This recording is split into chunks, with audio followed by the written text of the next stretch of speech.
Everybody wants to paint a picture. All the videos I watch, everybody's painting a picture of perfection. But here's what's really happening when you decide to go gray. First 7 months of growing my hair out, it was incredible. It was extremely freeing. I just felt like, oh my gosh, I don't have to go to the salon anymore. I don't have to do anything. This is just amazing. And it got to be about here. And that's when things started changing. First thing that happened was I started to get really depressed. I started looking at the hair next to my face and started to realize that the gray hair was actually not as pretty coming out of my head as it is here. There's a lot of reasons why, but my dark circles were more pronounced, my sun damage was more pronounced, and all of those plans on minimalizing my life, minimalist lifestyle as I age was really just, I mean, I want to be a minimalist, but I want to look good. You know what I mean? The gray looks old. It just does. You start missing how you looked 7 months ago. And I started to realize after 7 months that this wasn't the best idea for me. I mean, I've really, honestly, I mean, when your hair gets down to right about here, this is where things start to really shift. What's that, about 7 or 8 months worth of growth? This is 2.5 years worth of growth. And you can see that it does not complement my skin tone at all. It's a real buzzkill when I look at myself in the mirror. It's just, there's several things that are going on here. Your face starts to look different. The complexion starts looking different. My dark circles looked more prominent. I was wearing less makeup because I thought that was the way to go about things. And I wanted to be a minimalist as I got older so that by the time I reached 65, 70, I would be makeup free. I would be salon free. I would be doing all the things that I'm just living my life. But the problem is that while I'm living my life, I still want to look good. I still want to be cute, even though, I'm married to someone that loves me dearly.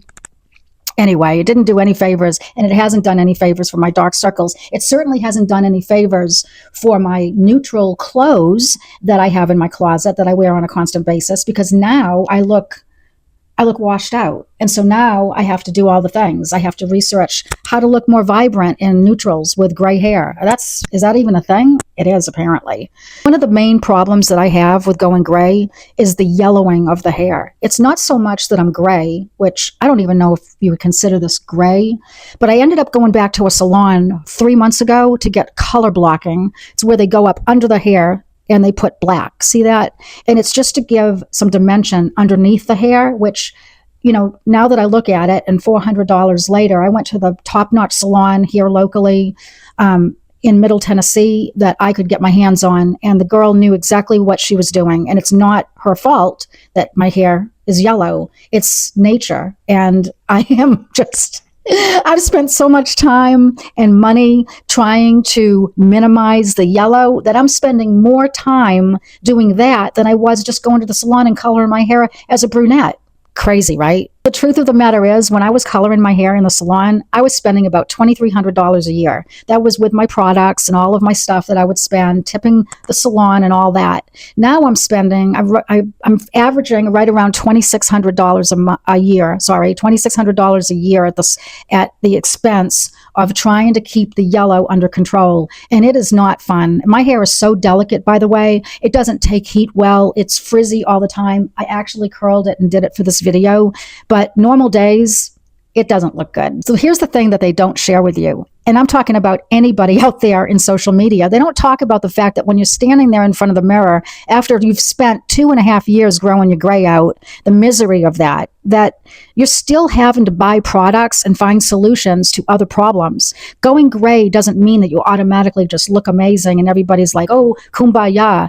It takes time. It takes effort. And if you like to look halfway decent, you got to address things that pop up, because now I have this whole new side to me that has popped up. I call it the yellow side. So I would love to hear from anybody out there that's gone gray and has regretted it like me, especially going from brunette to gray. It is a drastic change from going from a level 2 to what is this? I don't even know what this is. Level 7, level 8, level 9. I don't know. But my eyebrows are my original eyebrows. So there you go. So I would love to hear from anybody out there. Give me a comment on what you're doing, or if you have any advice for Kimbo over here. I would love to hear from you. And I'm posting 2 to 3 times a week. So I'd love for you to join my community. And I'll check back with you when I decide what I'm going to do.